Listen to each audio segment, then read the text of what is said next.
She, as no other, knows how to use all instruments of American power, not just the military, to keep us all safe and free. All right, Democrats taking a much more patriotic tone during the final night of the convention. We saw the flags there on the floor, really one of the first days that we had seen many flags there on the floor. But I'll tell you, what we didn't hear there last night in Philly was the phrase radical Islamic terrorism. How do we fight an enemy that we will not even identify? Hillary Clinton seemed like she was going there. She seemed like she was going to acknowledge the threat that faces us and this world when she said this. Listen to this part of the speech.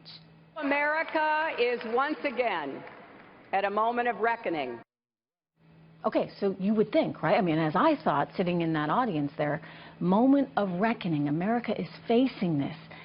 So I assumed she would go on to say we need to fight Islamic extremism.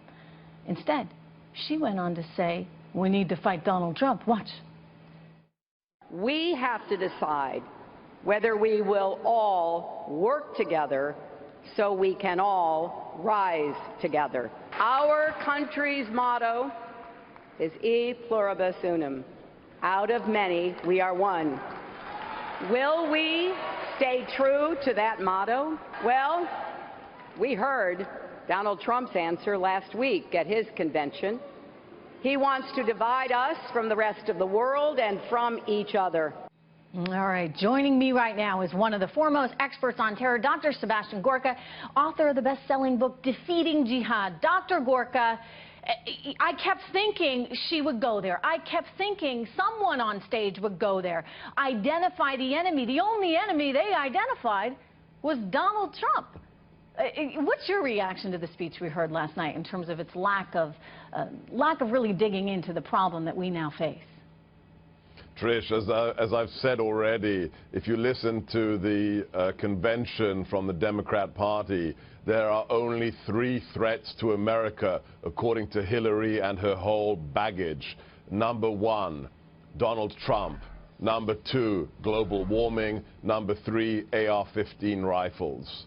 It's not jihad. Everything's fine. The first 61 speakers didn't mention ISIS or terrorism. It's a fantasy land. It's a bubble, Trish.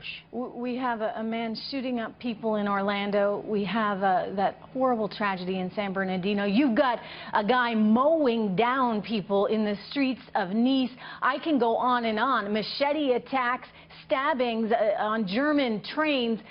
Dr. Gorka, the world is not in a good place right now, and we are not safe right now. How can she and others on the left stand up and pretend this doesn't exist? Because reality is optional on the left. The Democrat Party, that used to be the party of strong national security, look at J.F. Kennedy, look at Scoop Jackson. This is now the party of kumbaya, of defeatism, of we're going to love the terrorists to death. In the last 2 months, Trish, outside of Iraq and Syria, so outside of the war zone, there have been jihadi attacks around the world every 84 hours. Not 84 days, every 84 hours. If you look at Go ahead. If you look at the recent events in just the last 2 years since ISIS declared the caliphate, the new empire of Islam, we have killed or arrested 107 people in America linked to ISIS. Not to Al-Qaeda and ISIS, just to ISIS. 107. Dr. Gorka, from just a pure political perspective, she's trying to get elected. I think it's political suicide not to acknowledge the threat that is there. Sure, she's trying to be nice to President Obama. She wants a continuation of that Democratic administration.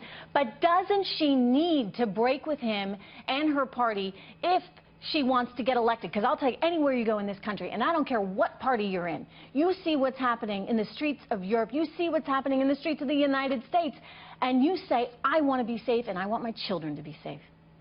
I think you're absolutely right, Trish. I think November, when the people going to the voting booths, they're going to be voting primarily on national security, on the question, who's going to defeat the jihadis? Is it going to be Donald Trump or is it going to be Hillary Clinton? It's not about what her sense of reality is, because think about it. Her whole campaign is built upon two things, just two things. I'm a woman, so vote for me. And number two, I was a member of President Obama's cabinet.